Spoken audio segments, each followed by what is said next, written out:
নমস্কার বন্ধুরা, সুস্বাদে তোমাদের সবাইকে স্বাগত। আজকের ভিডিওতে তোমাদের জন্য নিয়ে চলে এসেছি ক্রিসমাস স্পেশাল নোলেন গুড়ের কেকের রেসিপি। খুব সহজে আর বাজারের থেকে অনেক কম দামে তোমরা সহজ উপায়ে এই কেকটা বাড়িতে বানিয়ে নিতে পারবে ক্রিসমাস উপলক্ষে। তাহলে চলো রেসিপিটা শুরু করে দিই। তো কেকটা বানানোর জন্য প্রথমেই কেক টিনটা তৈরি করে নিতে হবে। তার জন্য কেক টিনের মধ্যে সাদা তেল দিয়ে পুরো কেক টিনটা ভালো করে গ্রিজ করে নিলাম। সাইডের পোর্শনগুলোও ভালো করে গ্রিজ করে নিতে হবে। এবার একটা সাদা পেপার এই বাটিটার আকারেই কেটে নিয়েছি, সেটাকে এই কেক টিনের মধ্যে বসিয়ে দিলাম। তারপর ওপর থেকে আবার সাদা তেল দিয়ে ভালো করে গ্রিজ করে দিলাম। তোমরা সাদা পেপারের জায়গায় বাটার পেপারও ইউজ করতে পারো। আবার সাদা পেপারটা এভাবে ইউজ করলে এটা কিন্তু বাটার পেপারেরই কাজ করবে। কেক টিনটা রেডি হয়ে গেছে। এখন একটা ডেকচির মধ্যে আমি এখানে নুন দিয়ে দিচ্ছি। যদিও এই নুনটা আমার অনেকবারের ব্যবহার করা নুন, তো নুনটা ব্যবহার করতে করতে এখন এটা বালি হয়ে গেছে।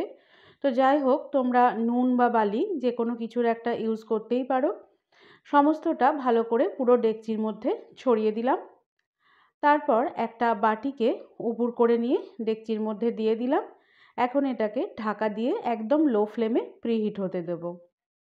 এবার কেকের ব্যাটারটা তৈরি করে নেব।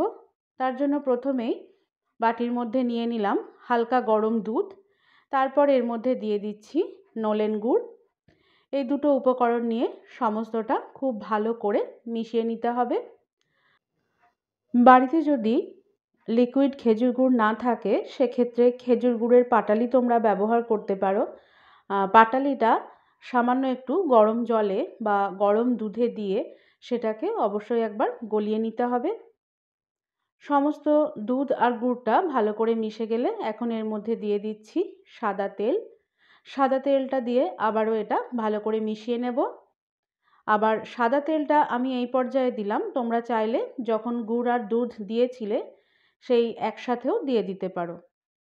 তেলটা মিশে গেছে, এখন এর মধ্যে দিয়ে দিচ্ছি ময়দা। তো এখানে আমি 1 কাপ পরিমাণ দুধ আর 1 কাপ পরিমাণ খেজুর গুড় ব্যবহার করেছি। আর এখানে আমি ময়দা দিয়ে দিলাম 2 কাপ পরিমাণ মতো। অর্থাৎ খেজুর গুড় আর দুধ মিলিয়ে যতটা পরিমাণ হবে ময়দাটাও ততটাই ব্যবহার করতে হবে। ময়দাটা ভালো করে চেলে নিলাম। এখন এর মধ্যে দিয়ে দিচ্ছি বেকিং পাউডার, বেকিং সোডা আর দিয়ে দিচ্ছি গুঁড়ো দুধ। এই উপকরণগুলো দেওয়ার পর সমস্ত ব্যাটারটা খুব ভালো করে ফেটিয়ে নিতে হবে। এই ব্যাটারটা যত ভালো করে ফেটাবে কেকটা কিন্তু ততটাই ভালো খেতে হবে আর ততটাই ফুলে উঠবে। মোটামুটি 7 থেকে 8 মিনিট মতো সময় নিয়ে আমি এই ব্যাটারটা ভালো করে ফেটিয়ে নিয়েছি। দেখো একদম পারফেক্ট ব্যাটার কিন্তু তৈরি হয়ে গেছে। এখন এর মধ্যে দিয়ে দিচ্ছি কয়েকটা কাজু বাদাম কুচি আর দিয়ে দিচ্ছি কিশমিশ কুচি। তোমরা চাইলে এখানে আরও অন্যান্য ড্রাই ফ্রুটসও ব্যবহার করতে পারো। এখন এই সমস্তটা আবারও ভালো করে মিশিয়ে নেব। মেশাতে মেশাতেই দেখবে এই কেকের ব্যাটারটা আরও একটু ঘন হয়ে যাবে। তাহলে দেখো একদম পারফেক্ট কনসিস্টেন্সি চলে এসেছে, ব্যাটারটা আমার একদম রেডি হয়ে গেছে। বন্ধুরা, ক্রিসমাস উপলক্ষে তোমরা বাড়িতে একবার অবশ্যই নোলেন গুড়ের কেকের এই রেসিপিটা পারলে ট্রাই করো। তোমাদের অবশ্যই ভালো লাগবে। আর তোমরা কিন্তু অনেক কম খরচে বাজার চলতি কেকের থেকে অনেক কম খরচে এই কেকটা কিন্তু বাড়িতে তৈরি করে নিতে পারবে। তো এখন কেক টিনটার মধ্যে পুরো কেকের ব্যাটারটা আমি ঢেলে দিলাম।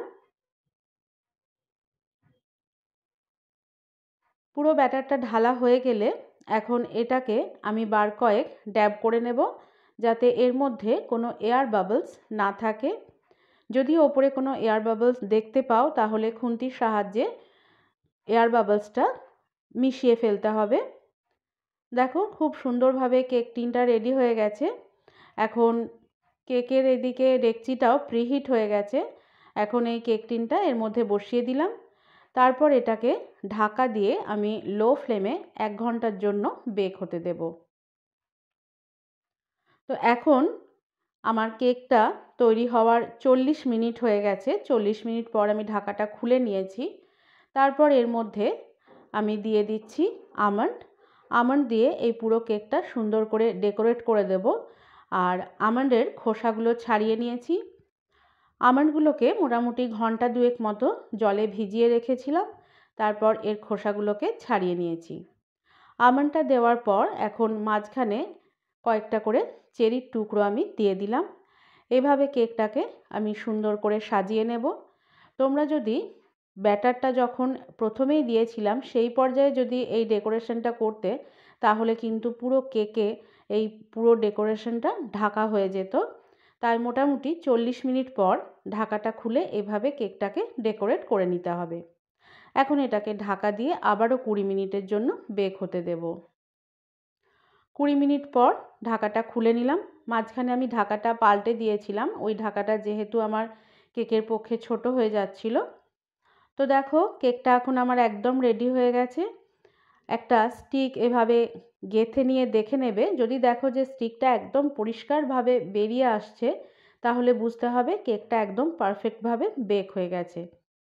এখন এই কেকটা আমি এখান থেকে তুলে নিলাম। এখন এই কেকের মধ্যে ওপর থেকে একটা কাপড় দিয়ে ঢাকা দিয়ে দিলাম। এবার তার উপরে একটা প্লেটকে চাপা দিয়ে রেখে দেব, তারপর এটাকে ঠান্ডা হতে দেব। এভাবে রেখে দিলে দেখবে কেকের যে ওপরের অংশটা আছে সেটা কিন্তু আর শক্ত হয়ে যাবে না, সেটাও কিন্তু বেশ নরম মতো থাকবে। এখন কেকটা ঠান্ডা হয়ে গেছে, ঢাকাগুলো খুলে নিলাম। তারপর প্রথমেই সাইডের পোর্শনগুলো একটু করে তুলে নেব একটা ছুরির সাহায্যে। যদিও এটা মোটামুটি উঠেই যায়, তাও একটু যেটুকু সামান্য লেগে থাকে সেটুকুই তুলে নিলাম। এবার একটা প্লেটকে কেক টিনটার মধ্যে দিয়ে এভাবে উপুর করে দিতে হবে। উপুর করে দেওয়ার পর ওপর থেকে বার কয়েক ড্যাব করে দিতে হবে। ড্যাব করে দিলেই দেখবে কেকটা কিন্তু অনায়াসেই বেরিয়ে আসছে। এবার নিচের পোর্শনে যে পেপারটা আমি দিয়েছিলাম সেটা তুলে নিতে হবে, সেটাও কিন্তু খুব অনায়াসেই উঠে যাবে। তো দেখো বন্ধুরা, কেকটা আমার একদম রেডি হয়ে গেছে। আর এটা কতটা ফ্লাফি কেক তৈরি হয়েছে, আর দেখতেও কিন্তু ভীষণ সুন্দর হয়েছে। খেতে তো ভালো হয়েই ছিল। তোমাদের কেকটা আমি দেখিয়ে দিচ্ছি, দেখো কতটা সফট আর স্পঞ্জি তৈরি হয়েছে কেকটা। তো তোমরা ক্রিসমাস উপলক্ষে বাড়িতে অবশ্যই এরকম একটা কেক বানিয়ে বাড়ির সবাইকে উপহার দিতেই পারো।